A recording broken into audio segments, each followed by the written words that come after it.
आपका YouTube channel ocean of knowledge में आपका स्वागत है।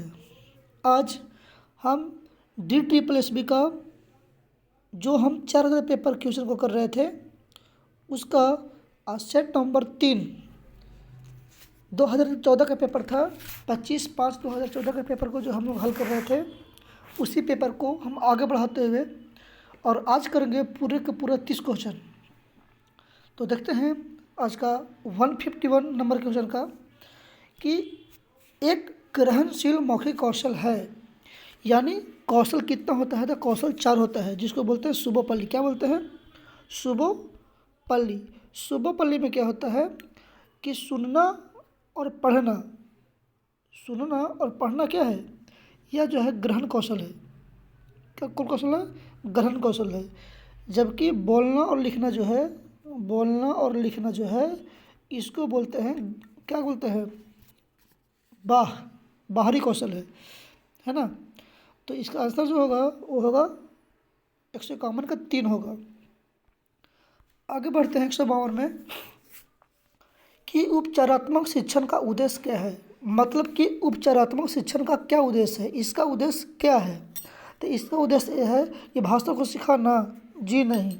कम से कम समय में हल खोजना, नहीं। उस भाषा को पढ़ना जो ठीक से न पढ़ा गया हो, हाँ, इसका लक्षण है। चौथा है कि उस भाषा को पढ़ाना जो पहले से पढ़ाया गया, बिल्कुल नहीं। इसका कौन सी होगा? यानी इसका मतलब हुआ कि यह कौशल कहता है कि उपचारात्मक में क्या होता है कि हम बच्चा को समस्या को हल करते हैं, जो भी समस्या हुआ उसको ठीक करते हैं, है ना। जब निदान में समस्या को पता करते हैं, उपचार में उसको हम सॉल्यूशन करते हैं। तो इसका आंसर जो होगा कौन होगा? वो सी होगा। आगे चलते हैं 153 नंबर कि अंग्रेजी की जांच में छात्रों का प्रदर्शन काफ़ी खराब रहा। शिक्षक को इसके जांच के लिए क्या करना चाहिए? मतलब कि जो अंग्रेजी में जो जांच कर रहा था टीचर, वो क्या कर रहा था? प्रदर्शन को क्या काफ़ी ख़राब था उसका अंग्रेजी में। टीचर उसको क्या करेगा? तो टीचर जो है जो समस्या को पता लगाए, कौन? नैतिक, कि आखिर अंग्रेजी में फेल क्यों हो रहा है। तो नैतिक में क्या होता है कि समस्या को हम पता करते हैं, जबकि उपचारात्मक इसको हम उपचार करते हैं। तो यहाँ पे अंग्रेजी में वो जांच रहा है कि गलती क्या हुआ। इसका आंसर कौन होगा? फर्स्ट होगा। अगला है कि एक शिक्षक नए पाठ को पढ़ाने से पहले छात्र के साथ सामान्य बातें करते हैं। इस गतिविधि का क्या उद्देश्य है? मतलब कि बात हो रहा है, टीचर जो है पढ़ाने से पहले, नए पाठ को पढ़ाने से पहले वो स्टूडेंट से बात कर रहा है। इसका मतलब क्या है? वो इसीलिए कि छात्र को ध्यान भटकाने के लिए बात कर रही है, जी नहीं। छात्रों को और अधिक प्रोत्साहित करने के लिए बिल्कुल बात हो सकता है। जब हम बात करेंगे बच्चे से पाठ पढ़ाने से पहले तो उसको खुशी मिलेगा। तीसरा है कि यह शिक्षक के लिए कार्य को कम करता है, बोझ को, जी नहीं। छात्र को नया पाठ पढ़ाने से पहले अनुशासित रखना चाहिए, जी नहीं। तो इसका जो आंसर जो होगा वो कौन होगा? वो 2 होगा। कौन होगा? 2 होगा। आगे बढ़ते हैं कि किसी विशेष जानकारी हेतु किसी खास पैरा का तेज़ी से पढ़ना क्या कहलाता है? देखिए, किसी विशेष, यहाँ स्पेशल आ गया। देखिए, स्कैनिंग जो है पढ़ने वाली अक्षमता है और स्किमिंग भी है, दोनों पढ़ने वाला क्षमता है। लेकिन हुआ कुछ कि स्किमिंग में क्या होता है, स्कैनिंग में क्या होता है कि हम विशेष जानकारी को हम उसको तेज़ी से पढ़ते हैं, जबकि स्किमिंग में क्या होता है कि ध्यान से पढ़ते हैं। और जबकि इसमें क्या होता है कि हम तेज़ी से पढ़ते हैं, है ना। तो इसका जो आंसर जो होगा कौन होगा? सी होगा। यानी जो है तेज़ी से क्या कर रहा है? पढ़ रहा है। 156 निम्न में से कौन पढ़ाई की तकनीक नहीं है? मतलब कौन सा जो है पढ़ाई का वो टूल्स नहीं है, टेक्निक नहीं है। तो टेक्निक जो नहीं है वो नोट्स बनाना, ये तो पढ़ाई के टेक्निक से है। इनसाइक्लोपीडिया से जानकारी प्राप्त करना, ये भी है। डिक्शनरी जो है ये भी है, जबकि यही नहीं है। यानी इसका जो आंसर होगा वो कौन होगा? वो 3 होगा। जो समान नोट्स रिपोर्ट को लिखना, यह जो है वो पढ़ाई का तकनीक नहीं है। आगे बढ़ते हैं 157 में कि जब बात को वाक्य संरचना के आधार पर सामूहिकृत किया जाता है तो इसे कहा जाता है।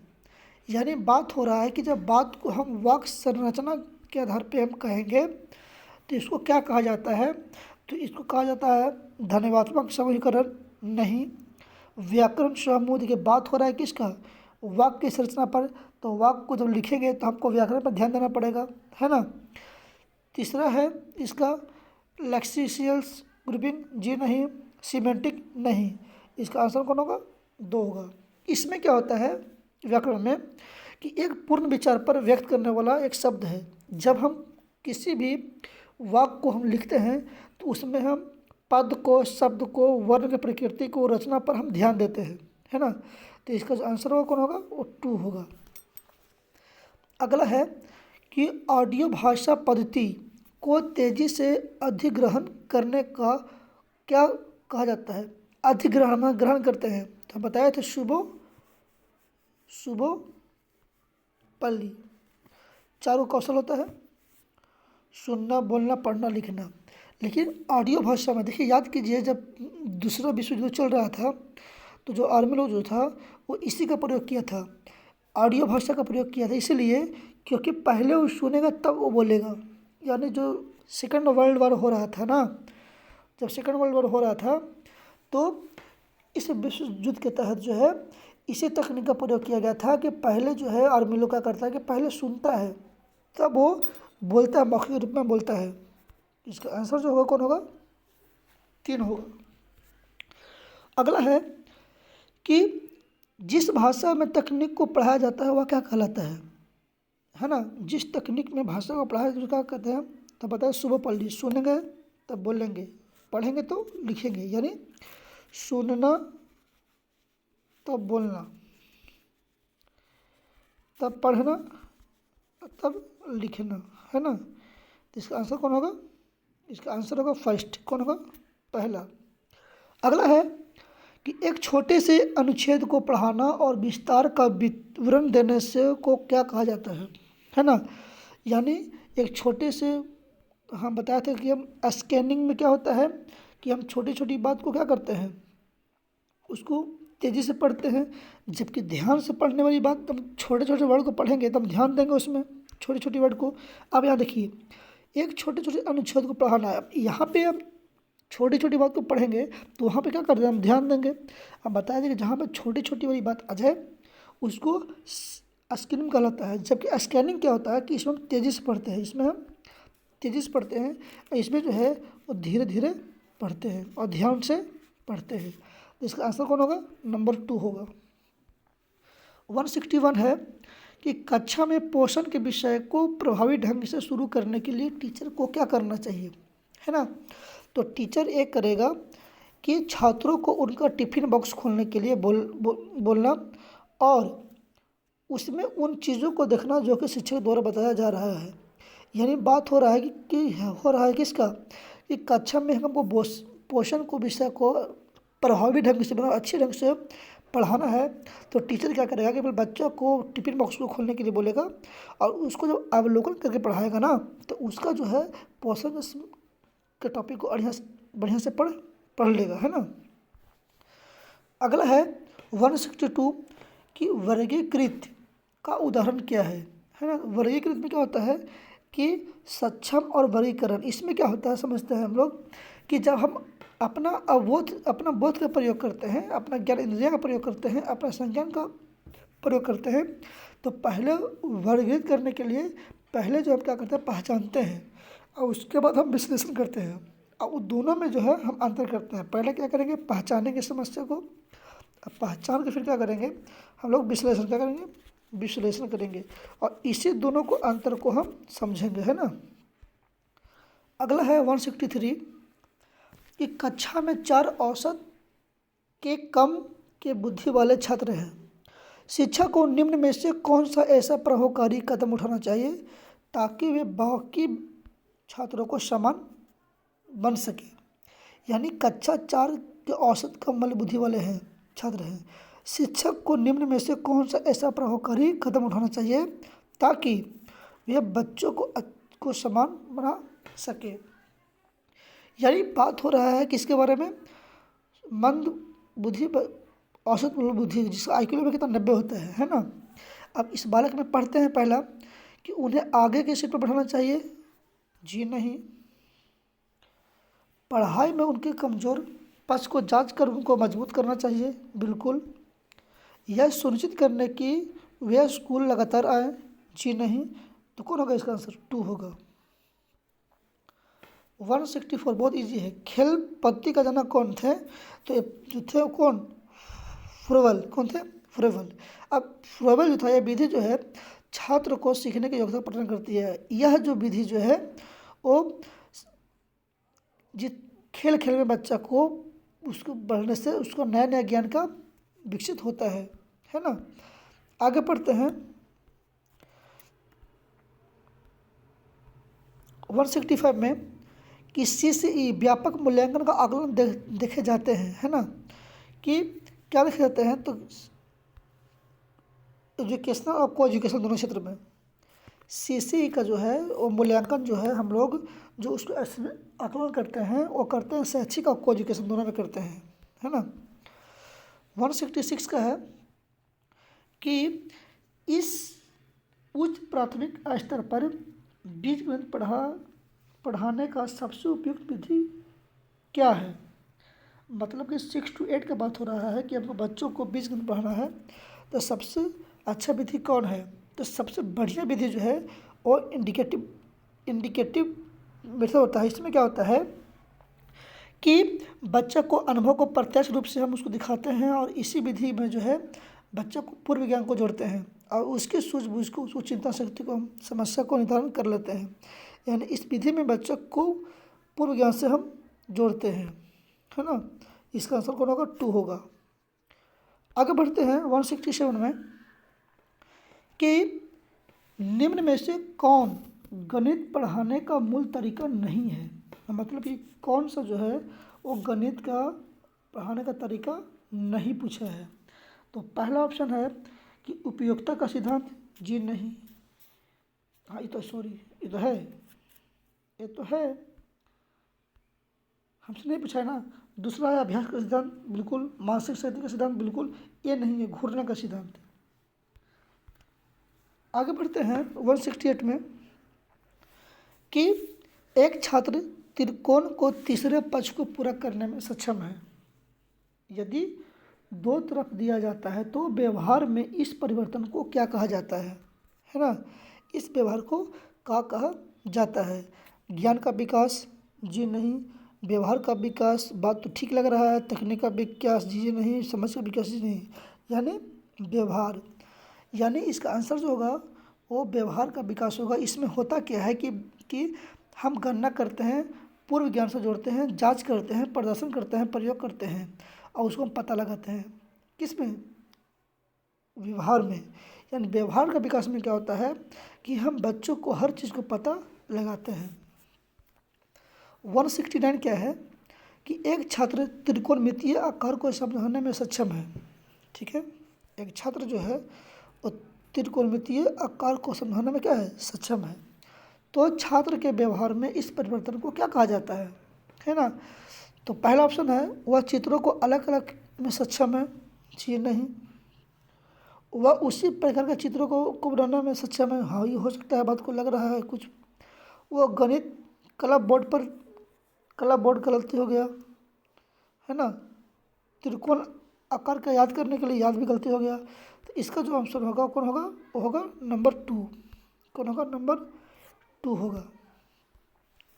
170 है एक शिक्षक छात्रों को दिए गए अंकों में से उपयुक्त वर्ग चुनने को कहते हैं।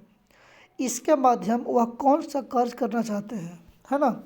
व्यवहारिकता विकसित करना, समझ का विकसित करना, तकनीक का विकसित करना या ज्ञान का विकसित करना। फिर से पढ़ते हैं क्वेश्चन कि टीचर जो है छात्र के दिए गए जो अंक था उसको चुनने के लिए कहते हैं।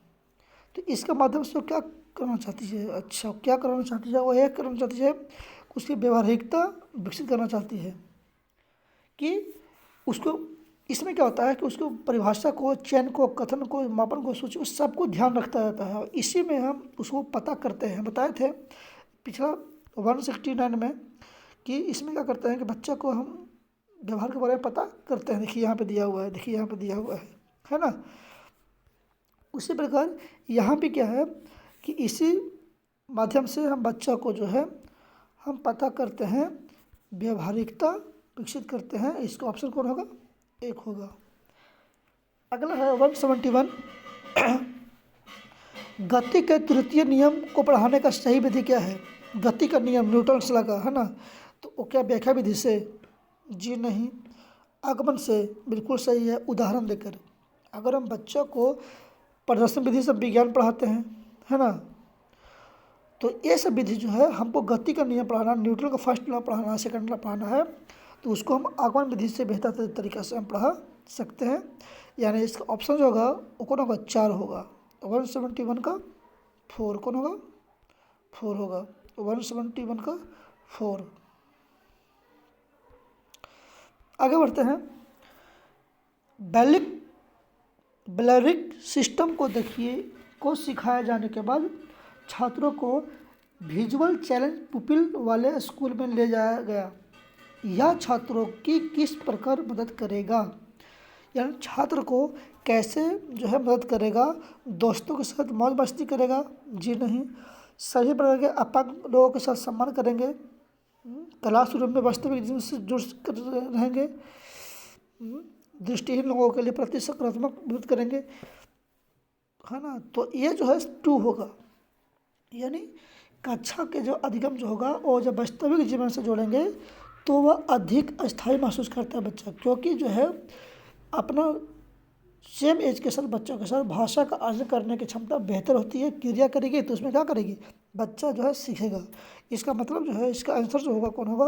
वो 2 होगा।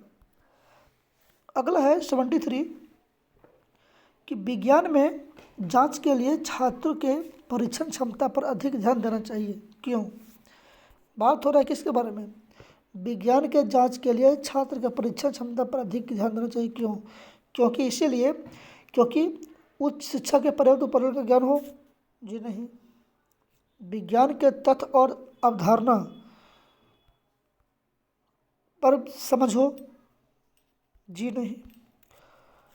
तीसरा है किसी भी आपात स्थिति में सामना किया जा सके? हाँ, यह हो सकता है। तीसरा हो सकता है सभी प्रकार के सवालों का जवाब मिल सके, एक ऐसा हो सकता है। यानी इसका आंसर जो होगा कौन होगा? 3 होगा। 174 है कि एक शिक्षक कक्षा 7 के छात्रों को फूल की आकृति को संबंध में पढ़ा रही थी, है ना। विज्ञान के शिक्षक को साइंस टॉपिक को पढ़ाने का सबसे उपयुक्त तरीका कौन सा है? हम बताए थे कि विज्ञान को जब भी पढ़ाना हो तो हम प्रदर्शन विधि से हम विज्ञान को पढ़ाते हैं। यानी इसका आंसर कौन होगा? सी होगा। 175 बीज अंकुरण की कॉन्सेप्ट को सही तरीके से किस प्रकार से समझा जा सकता है? अब बताइए कि हम अगर बीज के बारे में पढ़ा रहे हैं तो बीज के बारे में बच्चों को हम कैसे बेहतर तरीक़ों से पढ़ा सकते हैं? तो पहला ऑप्शन है कि बीज अंकुरण की चित्र को दिखाकर। नहीं, उससे हम क्वेश्चन को पता नहीं कर सकते हैं। अंकुरित बीज को कक्षा में दिखाकर अंकुरण से संबंध समझाना, ये भी नहीं। बोर्ड पर चित्र बनाकर विस्तृत विवरण, ये भी नहीं। छात्रों के बीच के संबंध में विभिन्न स्थितियों के बारे में बताने को, बिल्कुल यही विभिन्न, कि छात्र को हम जितना जो है वो विभिन्न के संबंध में विभिन्न स्थितियों के बारे में बतलाएंगे तो उसका ज्ञान विकसित होगा, है ना। 171 की बात करते हैं कि परियोजना पद्धति के संस्थापन कौन थे? तो ये जो थे वो किलपैट्रिक। कौन थे? किलपैट्रिक। यानी इसका आंसर जो होगा वो सी होगा। कौन होगा? सी होगा। अगला है 178 कि एक अच्छी विज्ञान की पाठ्यपुस्तक की क्या गुणवत्ता होनी चाहिए? यानी कि अच्छा जो विज्ञान का बुक है इसका गुण क्या होना चाहिए? पहला, सामग्री असंबंधित रहे? बिल्कुल नहीं। जब सामग्री न रहेगा तो कैसे पढ़ाई करेंगे भाई हम लोग। नंबर 2 है कि अद्यतन जानकारी उपलब्ध हो? हाँ, जितना ज़्यादा ज़्यादा उसमें जानकारी हो ये चीज़ हो सकता है। काले और सफ़ेद चित्र का हो, ऐसा नहीं होना चाहिए। महंगी हो, ये भी गलत है। तो जो साइंस का जो बुक होना चाहिए, अच्छा साइंस का बुक अगर बताया होगा कि उस बुक में जितना भी जानकारी उपलब्ध होगा वो बच्चों के लिए क्या रहेगा, फ़ायदेमंद रहेगा, है ना। आगे चलते हैं 179 में कि बच्चों के साथ काम करना केवल तभी प्रभावी होगा जब शिक्षक को यह विश्वास हो कि गतिविधि आधारित शिक्षा छात्रों के अवधारणा को विकसित करने में मदद करेगा। बात तो लग रहा है सही। तीसरा है कि शिक्षक उन्हें गतिविधि आधारित शिक्षा के लिए प्रेरित करेगी, नहीं। शिक्षक उन्हें लेसन करने के लिए कहती है, जी नहीं। जब शिक्षक को यह पता हो कि वे ऐसा क्यों कर रही है, यह भी गलत। यानी बच्चा के साथ जो काम करने का केवल तभी प्रभावी होगा जब शिक्षक जो है यह विश्वास हो कि गतिविधियाँ आधारित शिक्षा छात्रों के अवधारणा को विकसित करने में मदद करेगा। तो इसका ऑप्शन जो होगा 179 का 4 होगा, है ना। आज का लास्ट क्वेश्चन देखते हैं 180 कि कक्षा 7 में शिक्षक जो है श्वसन की प्रक्रिया को किस प्रकार प्रभावी तरीके से समझा सकते हैं, है ना। चार्ट को बनाकर, जी नहीं, चार्ट को बनाकर आप उसको श्वसन के बारे में जानकारी नहीं ले सकते हैं। यंत्र का प्रयोग करके कौन सा यंत्र लगा देगा भैया तुम, ये भी गलत। टेक्स्ट बुक का प्रयोग करके, ये भी गलत। पारदर्शिता OHP, इसके माध्यम से जो है हम बच्चा को जो है उस श्वसन के बारे में हम प्रभावी तरीक़े से पढ़ा सकते हैं। अब जानते हैं कि OHP होता क्या है। OHP होता क्या है, तो OHP जो होता है, OHP जो होता है वो जो होता है कि विज्ञान शिक्षण को पढ़ाने के लिए एक प्रयुक्त शिक्षण उपकरण है। इसमें बच्चों को जो क्या है कि दीवार पर साधारण पर्दों पर एक चित्र बनाता है और चित्र बनाकर वो एक शीशा को रखता है और शीशा को जो है वो आर पार से देखता है। उसके माध्यम से जो है वो श्वसन को बेहतर तरीके से पढ़ा सकता है। इसका आंसर कौन होगा, 4 होगा।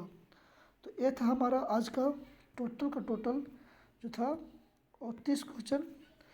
तो हम लोग को आज सेट नंबर 3 में हम लोग पढ़े हैं 30 क्वेश्चन। तो टोटल जो है हम लोग 80 क्वेश्चन को प्रैक्टिस कर चुके हैं। अगला वीडियो जो होगा वो सेट 4 का होगा। हम आशा करते हैं कि वीडियो आप लोगों को पसंद आया होगा। अगर पसंद आए तो लाइक कीजिए, सब्सक्राइब कीजिए और वीडियो को जितना वायरल कर दीजिए। तब तक के लिए good night, bye bye, take care.